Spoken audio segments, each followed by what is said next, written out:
سبحان الذي أسرى بعبده ليلا من المسجد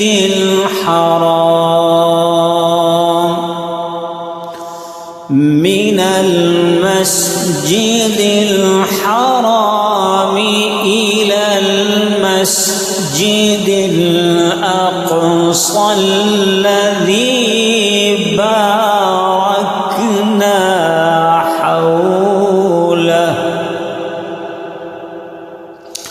إلى المسجد الأقصى الذي باركنا حوله لنريه من آياتنا